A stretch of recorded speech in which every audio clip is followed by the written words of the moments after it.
Assalamualaikum warahmatullahi wabarakatuh. Astaghfirullahaladzim, astaghfirullahaladzim, astaghfirullahaladzim, astaghfirullahaladzim.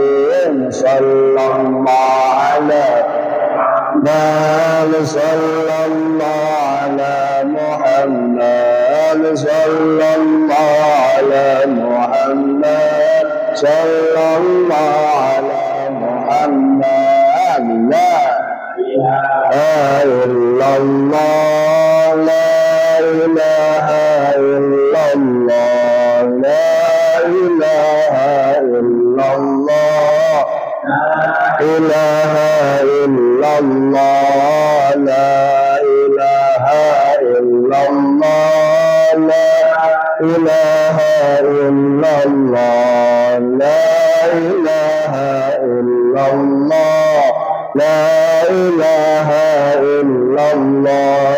Sayyidina Muhammad Rasulullah sallallahu alaihi wasallam, sallallahu alaihi wasallam, sallallahu alaihi wasallam, muslima.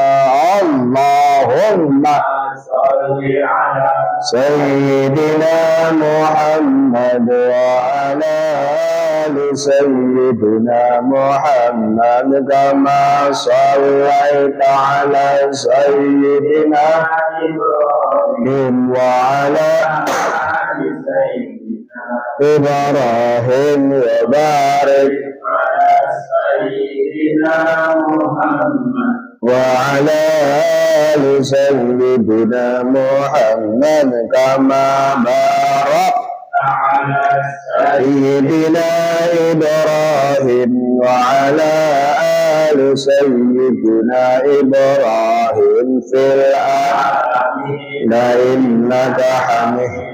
وعدم بالناس والحج يعظم الرجال وعلى جنوبهم يعظم من الفند عميق.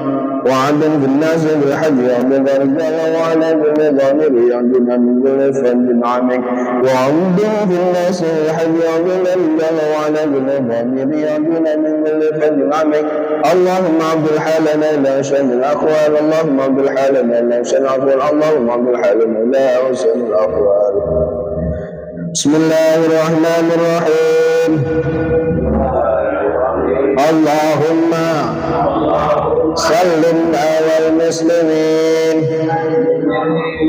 wa afina wal muslimin wa afu anna wa anil muslimin wa ghina wa iyyahum syarra ma sa'ibid dunya wad din. Allahumma arzuqna fahman nabiyyin wa khifdhal mursalin wa ilhamal malaikati muqarrabin birahmatika ya arhamar rahimin. Allahumma afini fi badani, Allahumma afini fi sam'i, Allahumma afini fi basari birahmatika ya arhamar rahimin. Bismillah, alhamdulillah, wa la hawla wa la quwwata illa billah. Subhanaka la ilma lana illa ma 'allamtana innaka antal alimul hakim. Bishrah li sadri wa yassir li amri wa hlul 'uqdatam min lisani yafqahu qawli waj'al wazran min ahli harun akhi. Allahumma la sahla illa ma ja'altahu sahla wa anta taj'alu hasna idza syi'ta sahla. Allahumma ij'alni fi 'ayni saghiran wa fi 'ayunin nasi kabiran wa la taj'alni fi 'ayni kabiran wa fi 'ayunin nasi saghiran. Alhamdulillah, hadirin yang dimuliakan oleh Allah Subhanahu wa taala, kita lanjutkan pasal berikutnya. Kemarin sudah najis. Sebenarnya setelah najis, 3 macam najis itu kita membahas masalah haid, masalah nifas, masalah darah istihadah, darah wiladah. Cuman Ya karena bapak-bapak.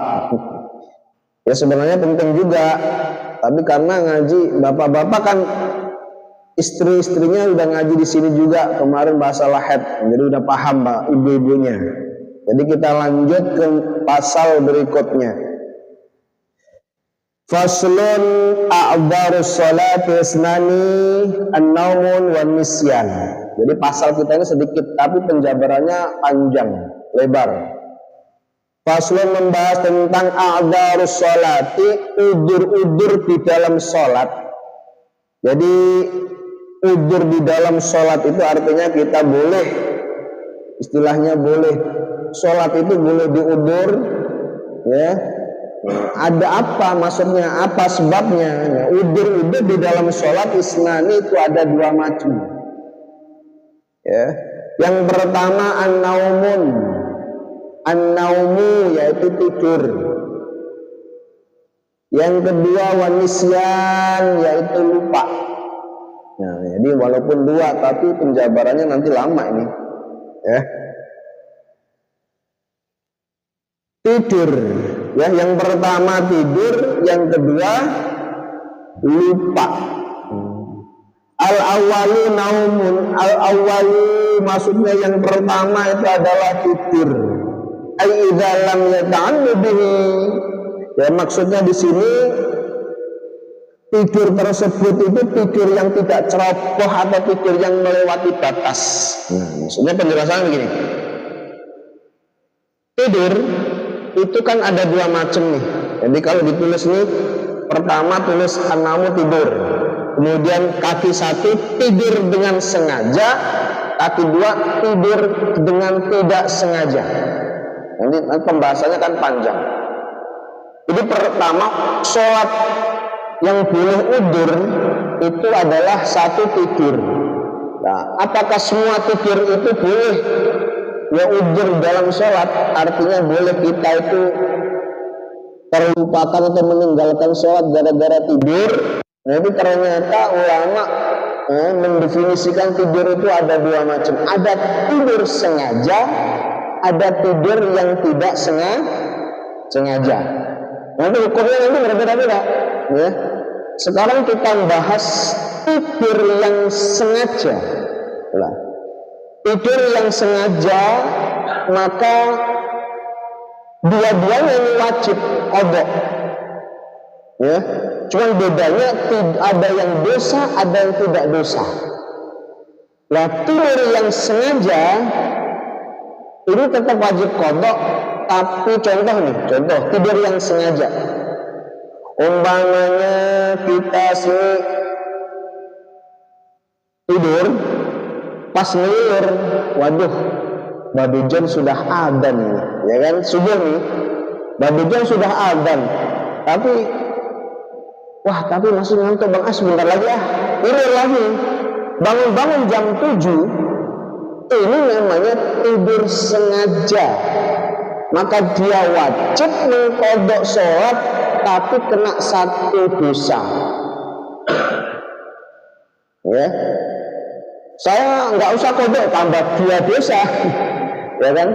Qadha saja sudah kena satu dosa. Contoh lagi, ngaji, wah pas enak-enakan tidur nih jam 1 baru bisa tidur.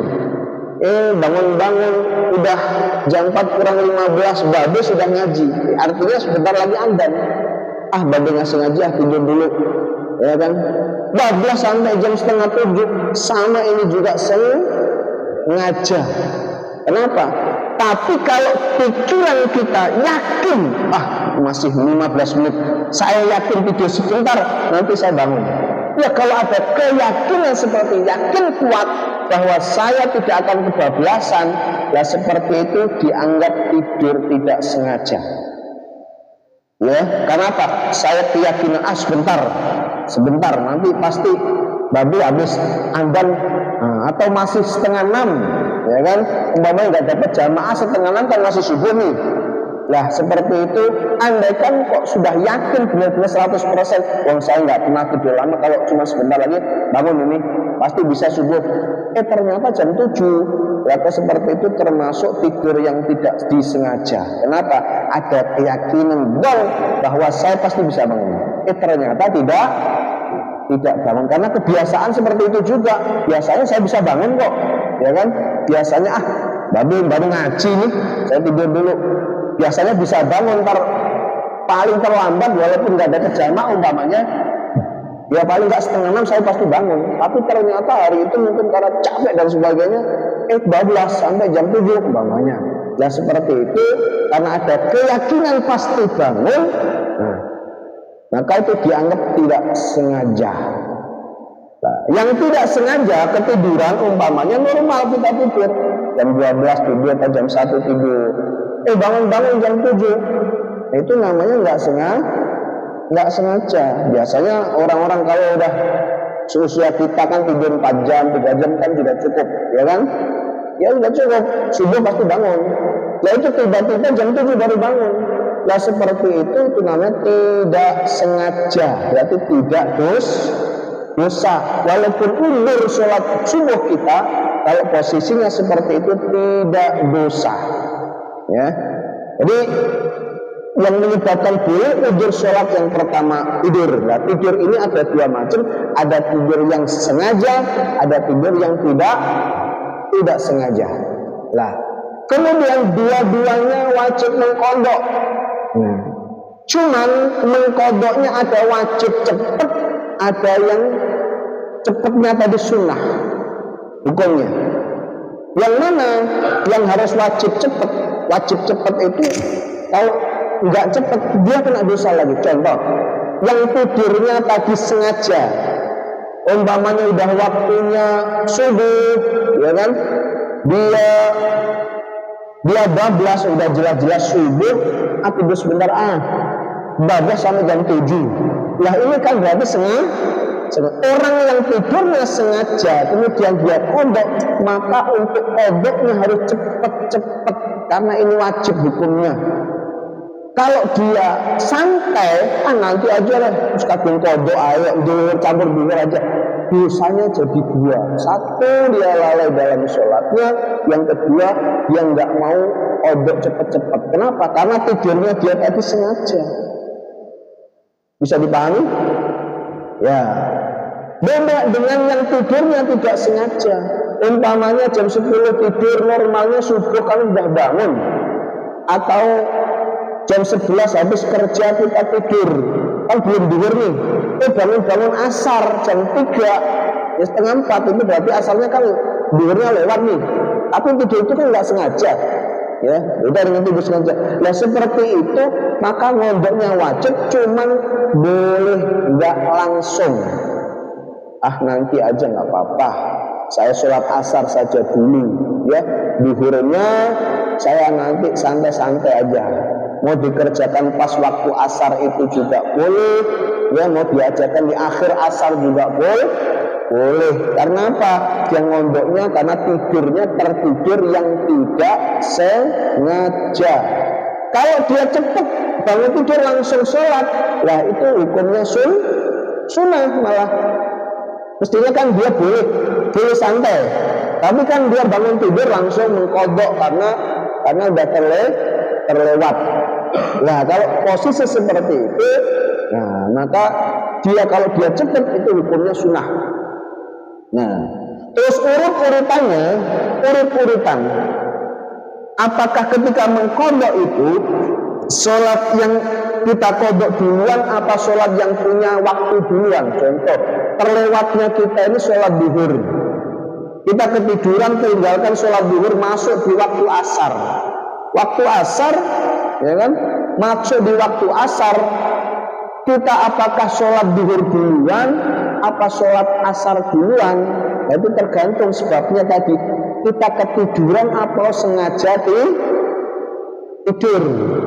Kalau kita tidurnya sengaja kayak tadi, berarti kita wajib ya mendahulukan duhurnya. Ya, yang tidur sengaja tadi, yang dosa tadi, tidur sengaja kan tadi kena dosa tadi ya, tapi wajib mengkodok. Lah apa yang harus didahulukan? Yaitu duhurnya. setelah itu baru asar. Tapi bagi orang yang ketiduran tidak sengaja, ya jam 10, jam 11 tidur, ternyata jam 4 baru bangun, kan duhurnya lewat. Ya kalau seperti ini, maka dia boleh duhur dulu, ngondok, atau boleh juga sholat asar dulu. Nah, seperti itu. Nah, itu masalah kodok. Nah, kodok bagi sholat yang terlewatkan seperti itu gara-gara sebab tidur. Jadi ringkasnya tidur itu, orang yang tertidur itu ada dua macam. Satu sengaja, dua tidak sengaja. Kemudian ya, yang sengaja maka dia wajib cepat-cepat mengkodok. Nah, cepat-cepat, dan dia pakai. Nah, yang harus dikodok itu sholat yang dia tinggalkan dulu, baru yang punya waktu. Sedangkan yang ketiduran yang tidak sengaja, nah itu yang mengharuskan mengkodok itu hukumnya sunnah, dan dia boleh sholat yang punya waktu dulu atau mengkodok dulu, seperti itu. Nah, ini urutannya seperti itu, ya, urut-urut seperti itu. Nah, kemudian wajib juga mengkodok daripada sholat zaman dahulu yang kita tinggalkan ketika kita masa muda, itu wajib dikodok. Ustaz, cukup tobat. Ada mazhab yang cukup tobat, tapi menurut Imam Syafi'i tobat itu ya dengan harus mengkodok sholat, itu wujud daripada tobat kita. Ya sama, umpamanya saya punya utang ke Pak RT, ya kan, 1 juta. Saya tobat aja deh, tapi gak mau bayar. Tidak seperti itu. Yang namanya tobat itu adalah melunasi daripada utang, itu baru wujudnya orang tobat, ya.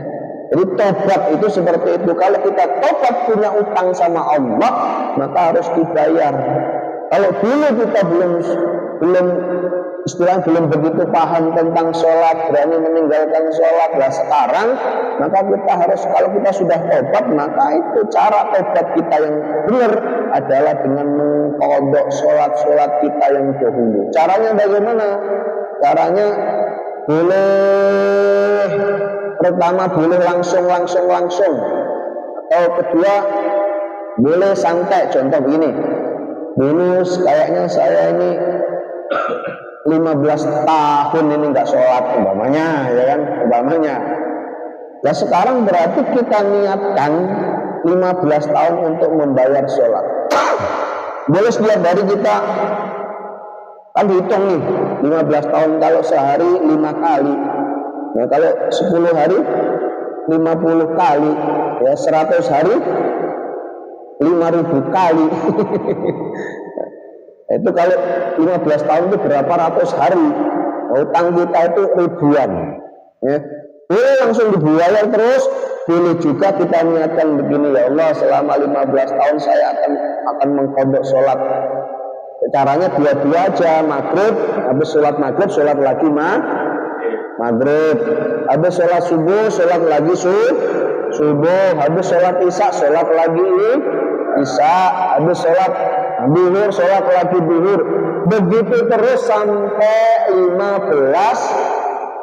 Ya, tapi belum 15 tahun kita mati, alhamdulillah.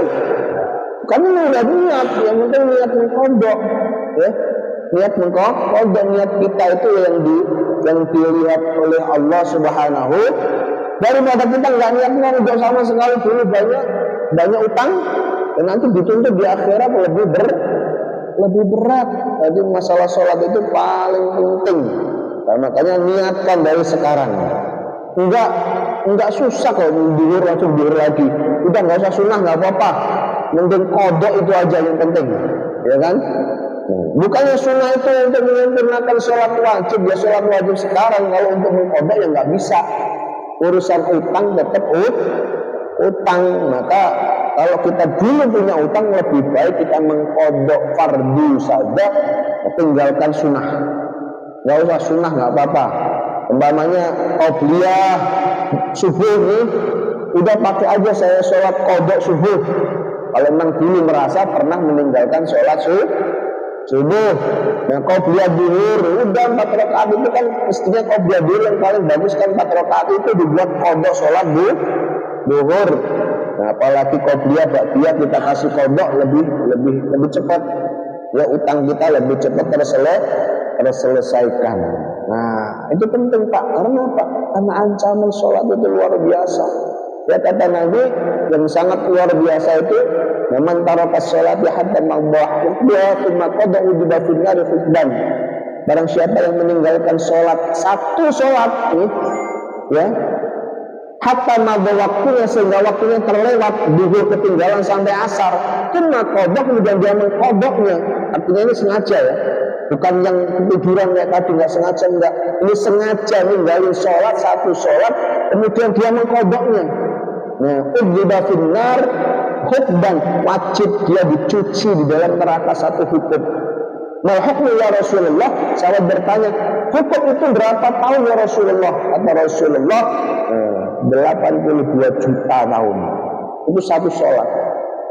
Makanya kita harus benar-benar kita ini tobat kepada Allah. Tobat tadi kepada Allah, saya tobat, bukan tobat itu doang, tobat buktikan kita ini tobat benar-benar.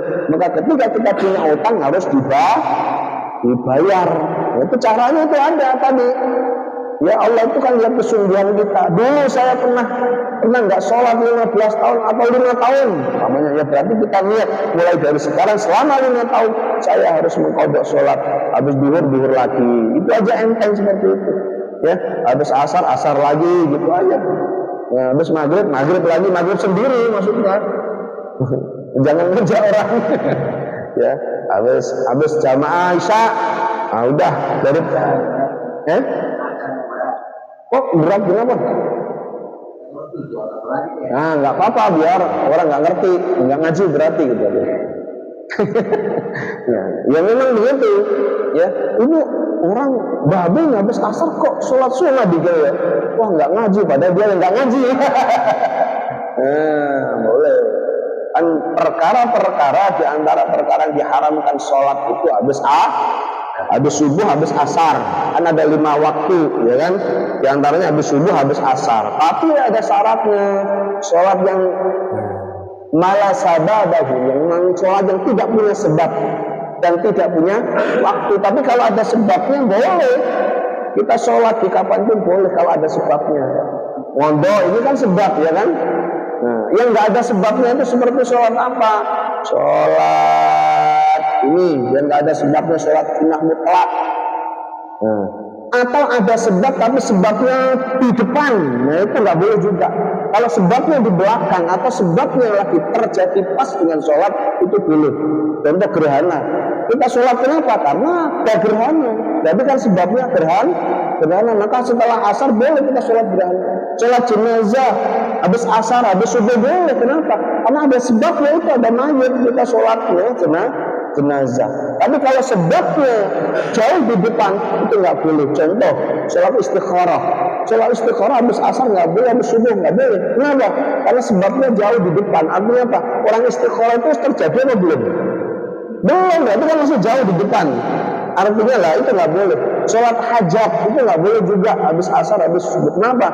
Karena sebabnya di depan. Kalau sebabnya berbarengan atau di belakang itu boleh. Contoh tahiyatul masjid. Nah, kenapa kamu sholat? Karena saya sebabnya tahiyatul masjid. Nah, seperti itu lah. Itu makanya qadha juga boleh. Kenapa kok qadha? Kenapa sholat sunnah di qadha? Ya boleh. Karena apa? Sebabnya tadi saya belum sholat qobliyah, sekarang habis ba'diyah tapi niatnya qobliyah. Ya nggak apa-apa kan, Nabi juga seperti itu. Ya, bagaimana habis subuh itu qira'at al-fajr khairun minad dunya wa ma fiha. 2 rakaat fajar itu kekayaannya itu dunia seisinya. Makanya kalau kita lupa, kalau saya lupa atau sampai masjid udah sholat, ya habis subuh saya baru qobliyah. Nah, nggak masalah. Nah, ada sebabnya tadi saya ketinggalan qobliyah, makanya habis subuh boleh mengqadha sholat sunnah. Kalau nggak begitu rugi kita, ya rugi. Nah itu pertama, yang boleh mengundurkan sholat adalah tidur. Ada pertanyaan sebelum lanjut?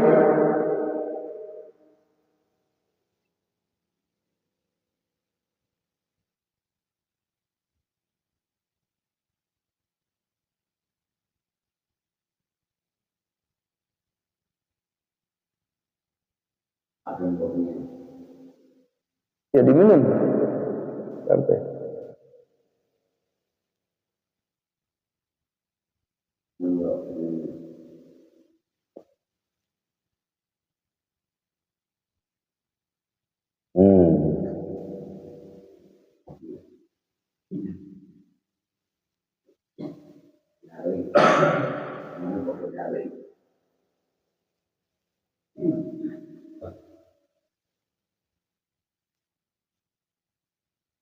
Nah. Yang kedua, kalau nggak ada pertanyaan, yang kedua yang menyebabkan udzur sholat itu adalah lupa. Nah ini termasuk nggak ingat. Nah maka dalam dikatakan orang gila juga. Orang gila itu walaupun nggak sembahyang boleh sebelum sampai dia waras. Tapi di sini orang lupa itu juga termasuk daripada udzur sholat. Tetapi lupa di sini bukan lupa contoh karena sesuatu yang melalaikan. Umpamanya kita catur, aduh, saking enaknya catur, waduh, asar bagi duhurnya lewat. Karena lupa dengan perkara-perkara yang melalaikan itu bukan termasuk udzur, ya, bukan termasuk udzur. Jadi disibukkan sesuatu yang melalaikan, dosa. Kayak tadi tidur yang sengaja. Ya, caranya juga sama. Kalau lupa, orang lupa, pokoknya lupa di dalam majelis lalai itu tidak dimasukkan. Lagi enak domino, bapaknya remi, lupa, seperti itu. Nah, tapi orang mancing mesti denger adaan ya. Ya, nah itu kalau nggak pulang berarti sengaja. Jadi intinya dua. Tambih. Termasuk kafaratun naum mimma yuwarithul faqri. Perkara-perkara yang menyebabkan kefakiran. Di sini juga ada tambahan perkara-perkara yang menyebabkan kefakiran, di antaranya termasuk adalah banyak tidur. Ya, banyak tidur, orang banyak tidur itu fakir. Ya. Kemudian tidur dengan keadaan telanjang bulat tanpa ada penutup sedikit pun. Nah, itu bikin fakir. Fakir itu bisa jadi fakir kesehatan, bisa juga terus sakit-sakitan. Ya, termasuk fakir harta. Nah, kemudian tidak memperdulikan makanan-makanan yang jatuh, itu juga sama. Itu bikin fakir. Membakar bawang merah dan putih, nah, itu semua dibahas di sini. Termasuk membakar bawang merah, bawang putih, kulitnya maksudnya, kulit bawang. Nah, kalau bawang putih mau buat jamu saya bakar, enak. Nah, termasuk sesuatu yang bikin fakir itu adalah menyapu rumah di malam hari. Nah, itu nggak boleh juga. Nah, itu ulama dalam kitab ini termasuk bikin fakir. Membiarkan sampah ada di dalam rumah, nah, itu juga bikin fakir. Ya, rumah itu harus bersih.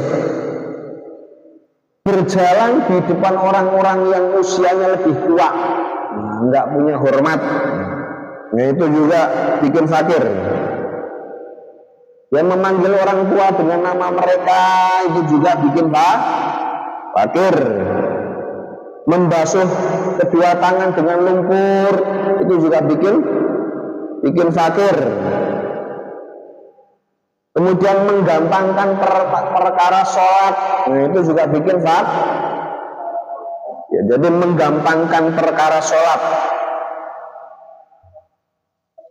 Ya orang itu mestinya kayak Nabi Ibrahim gitu ya. Nabi Ibrahim itu ketika khitan aja diperintahkan khitan pakai kudung, ya kan? Pakai kudung itu bukan karena nggak ada silat, nggak ada pisau, pakai kampak kan, sunatnya Nabi Ibrahim. Nah, itu bukan karena nggak ada pisau, tapi karena cepatnya menanggapi perintah Allah. Ketika dia lagi membelah kayu, tiba-tiba ada syariat suruh khitan, langsung ketika apa yang dia bukan dipakai, nggak nunggu pulang. Karena apa? Untuk menjalankan perintah Allah itu harus segera. Nah begitu. Nah makanya termasuk orang-orang yang menggampangkan perkara sholat, menyepelekan waktu-waktu sholat itu bikin fakir. Kemudian menjahit pakaian sambil pakaian yang dipakai. Nah jadi menjahit itu jadi pakaian dipakai sambil dipakai dijaga. Nah, itu bikin fakir juga. Kemudian selanjutnya itu orang cepet-cepet pergi dari masjid. Nah, habis salam loncong pergi lah, itu juga bikin cepet-cepet fakir. Allah lantas jalan. Ya minimal itu subhanallah 33, Allah Akbar 30, Allah Akbar, alhamdulillah 30 deh. Itu minimal. Jangan salam langsung kabur. Kemudian berangkat awal-awal ke pasar dan menunda pulang dari sana. Cepat ke pasar tapi nggak pulang-pulang. Itu termasuk bikin fakir juga. Itu bagaimana orang jualan? Ya. Ini kata kitab-kitab inilah. Ya. Tidak mencuci perabot masak dan makan, istilahnya nggak mau diporo-poro, ditumpuk aja tuh. Nah, itu mah bikin fakir. Karena apa? Fikir itu bukan kadang kita, kadang anak turun kita. Karena kita perbuatan kita, anak turun kita jadi kena imbasnya lagi seperti itu. Ya. Kemudian membeli remukan roti dari orang fakir yang meminta-minta. Nah itu juga bikin fakir. Memadamkan lampu api obor dengan napas. Nah itu juga bikin fakir. Tapi itu zaman dulu, sekarang tidak ada lampu begitu. Ya kemudian menulis dengan pena yang diikat tali. Nah, dikerandalin seperti itu. Zaman dulu kan banyak. Kemudian mengisi rambut dengan sisir yang rusak. Nah, itu juga bikin fakir.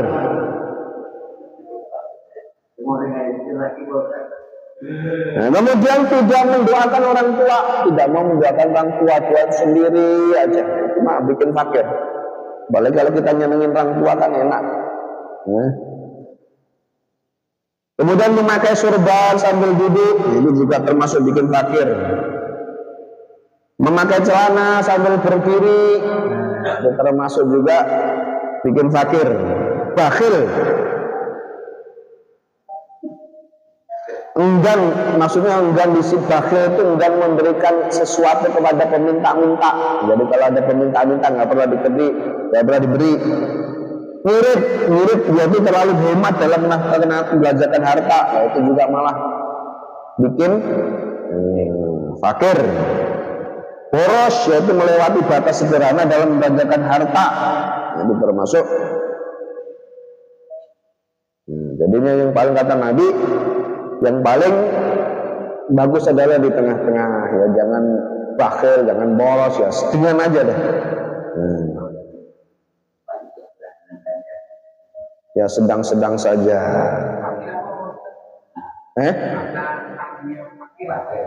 Fakir.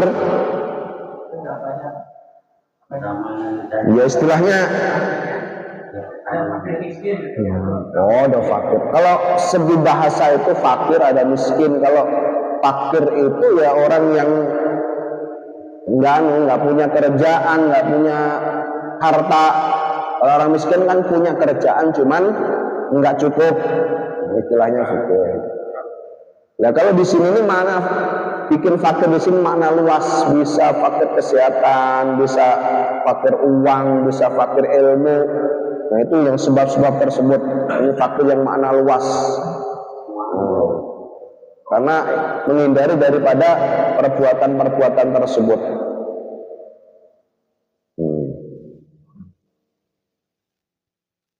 Ya, kemudian adab-adab tidur.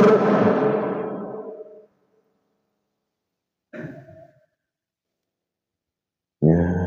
Nah, adab-adab tidur yang diajarkan oleh Nabi Muhammad SAW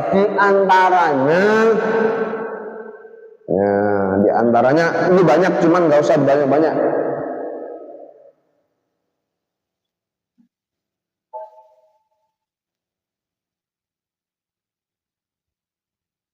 Annahu qala man arada ayyanan, barang siapa yang akan mau tidur,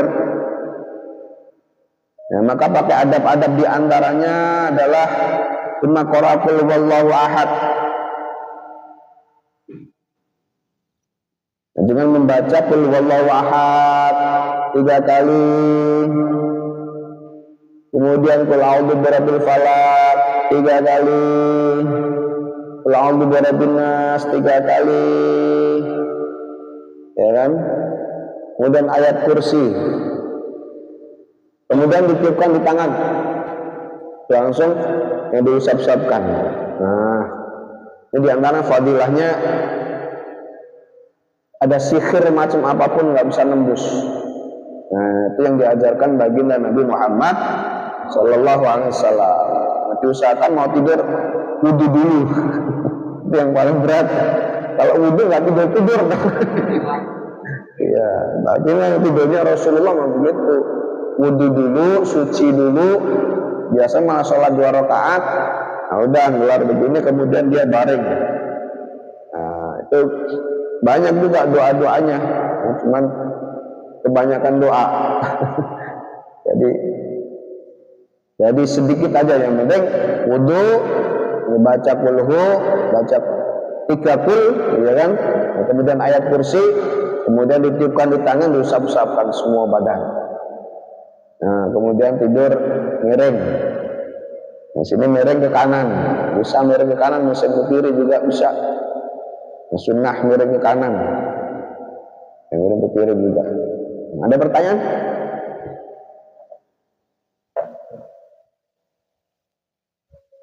Jadi ngajinya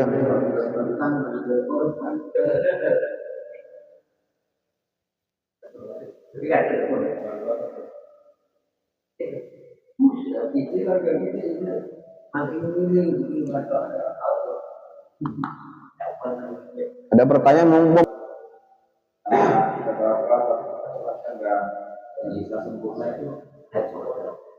Ya.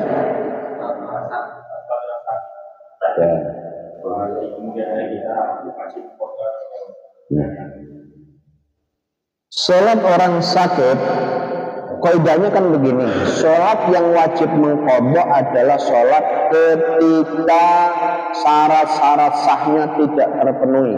Ada salah satu syarat tidak terpenuhi. Nah, itu tentunya bagi orang yang sehat. Nah, kalau orang yang sakit, nah, nggak ada masalah, nggak perlu mengqadha lagi. Ya, contoh, kita umpamanya bukan hanya syarat sahnya, andaikan rukun aja nggak terpenuhi, rukun berdiri, ya kan? Berdiri kan rukun nih bagi yang mampu, ya kan? Tapi bagi orang yang sakit nggak bisa berdiri, sholatnya sambil duduk, dan itu nggak perlu ulang, nggak perlu diqadha. Nah, karena memang ada rukhsah. Nah, jadi ada keringanan bagi orang yang sakit. Ya sama contoh, orang yang sakit geser juga sama. Orang sakit geser itu bukan sholatnya, cara wudhunya saja sudah nggak bisa kan. Nah, niatnya orang geser itu nawaitul wudhu alistibahatis sholat. Ya, saya wudhu itu untuk diperbolehkan sholat, bukan untuk mengangkat hadas. Karena wudhu kan gunanya mengangkat hadas nih. Sedangkan orang geser nggak bisa diangkat hadasnya, dia mesti terus, ya kan? Nah, makanya niatnya untuk diperbolehkan sholat. Nah, kalau seperti itu, nah udah boleh sholat aja setelah itu. Nah, caranya ya udah masuk waktu dulu, harus masuk waktu umpama zuhur. Nah, udah wudhu bagi orang yang geser itu harus masuk waktu. nggak boleh sebelum adzan. Itu nggak boleh. Kenapa? Karena pengecualian bagi daimul hadas, orang yang punya hadas terus menerus begitu itu. Makanya nggak masalah bagi orang yang sakit, semampunya sholatnya, semampunya. Kecuali ya, syarat-syarat tadi kan dikatakan bahwa syarat sahnya sholat kalau tidak terpenuhi harus iadah, kecuali tutup aurat.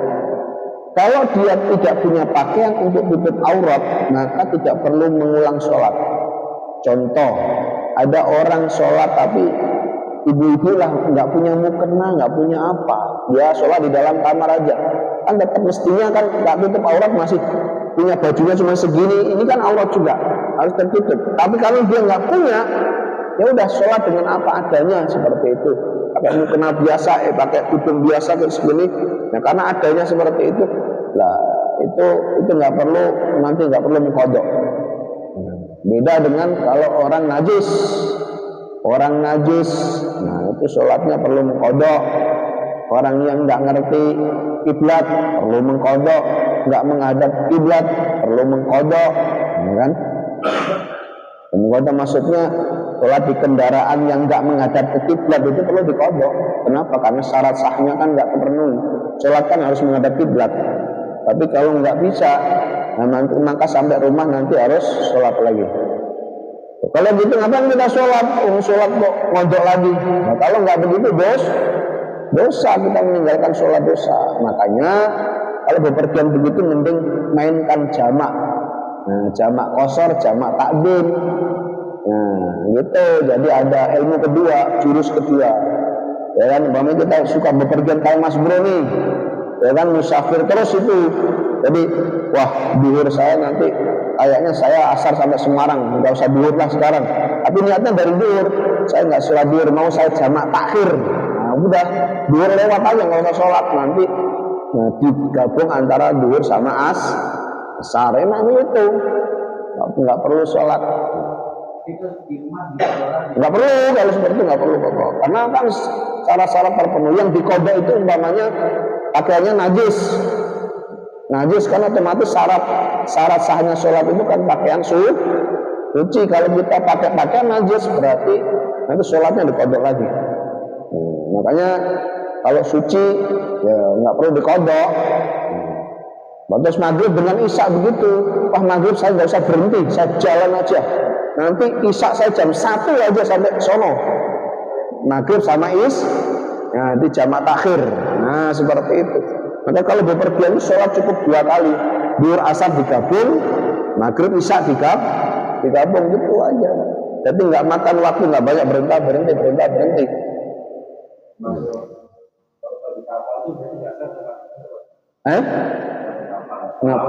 Kenapa? Kenapa emang dikodok? Ya kan di kapal itu pasti ada haluan yang ngasih tahu kiblatnya pasti. Dalamnya kan jauh ke Sulawesi, haringannya. Dia transfer kapal itu. Iya. Ya tetap ada. Saya pengalaman di kapal. Kan ada nih jalurnya sekarang. Karena pasti akan berubah kiblat di kapal itu. Ya kan? Yang pertama itu yang penting ketika kita takbir Allahu Akbar itu menghadap kiblat. Itu yang paling penting. Setelahnya nanti menghadap kemana-mana itu nggak ada masalah. Yang penting ketika kita takbir Allahu Akbar kita menghadap kiblat, itu doang. Setelah itu, nah umpamanya karena kapalnya atau bis atau pesawat, nah berubah itu tidak ada masalah. Yang penting pas takbiratul ihram itu yang penting. Kalau sudah itu mencukupi berarti cukup. Tapi kalau itu nggak mencukupi, umpamanya bis menghadap ke timur, kita langsung sholat menghadap itu, takbir itu nanti perlu diulang. Nah seperti itu. Ada lagi?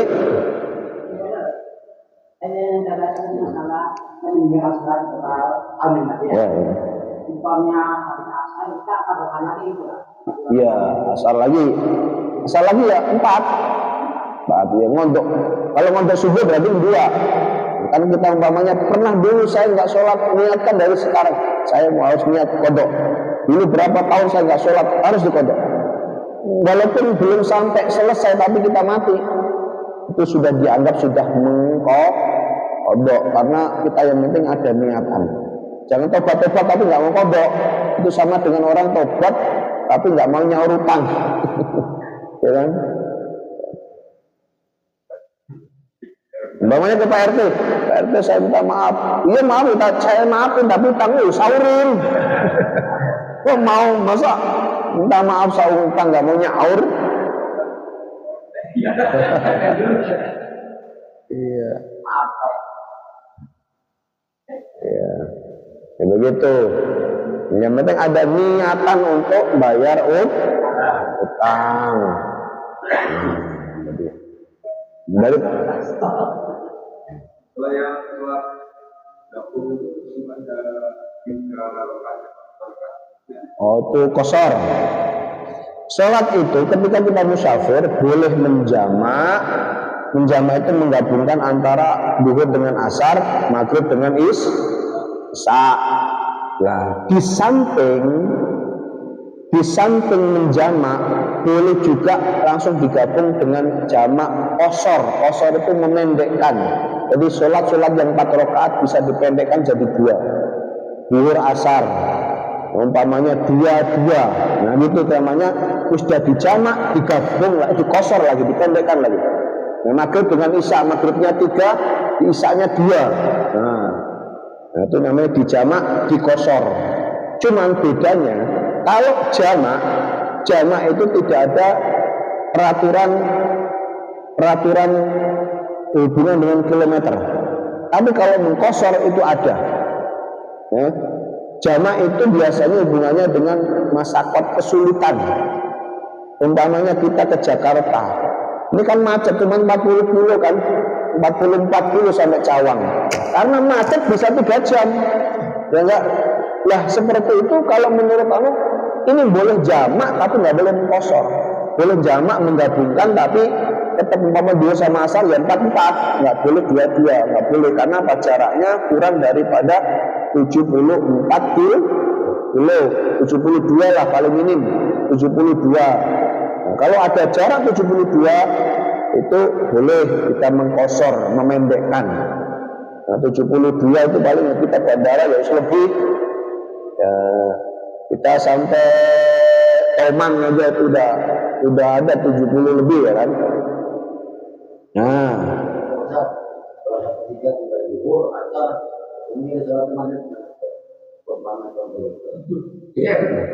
nah itu berarti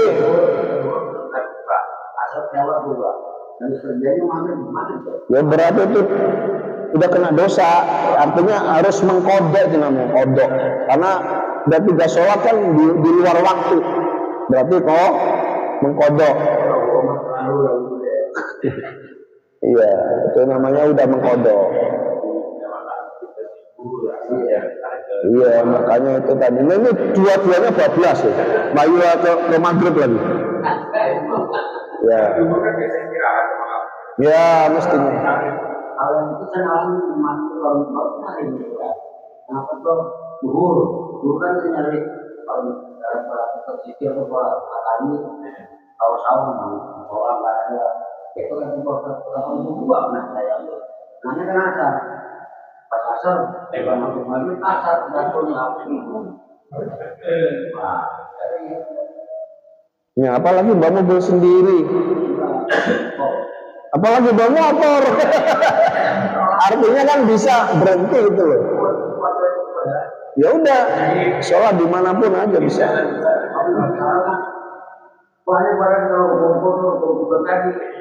Iya, pada enak. Belum tahu. Iya, betul. motornya pakai ya. Motornya pakai. Dia Yamaha. Kalau pakai juga kalau itu pendapat petani. Karena kadang juga mau itu di mana gitu loh. Yang melakukan sholat itu Nggak ada. Ya betul. Macam ya sebenarnya ada yang kalau dalam kitab Safinah itu biasanya mereka tetap pakai jarak. Tapi kalau dalam Fathul Qorib, dalam Mu'in itu sebenarnya kalau jamak itu nggak perlu dengan jarak, yang penting kesulitan. Ya, sulitan, macet. Makanya kiai saya tuh dulu ngajarnya seperti itu. Walaupun perjalanan 10 kilo, tapi kalau macet tetap aja dia menjamak. Boleh. Artinya nggak kemana-mana aja jamak boleh. Artinya orang pengantin, ya kan, di Rias itu kalau setiap sholat di wudhu kan hancur nih. Nah makanya dia itu biasanya begini, di Rias pagi nih, duhurnya dia jamak dengan asar. Setelah asar nanti dia kira-kira jam 5:30 nih, masih bisa duhur sama asar kan, di jamak akhir. Habis itu dia istirahat sebentar. Nah udah di make up lagi. Maghribnya dia memang sengaja jamak takhir sama isya jam-jam 12 kalau tamu sudah selesai. Nah begitu biasanya pengantin begitu. Nah itu boleh. Nah itu kan nggak ada jarak juga, ya kan? Kesulitan karena kesulitan.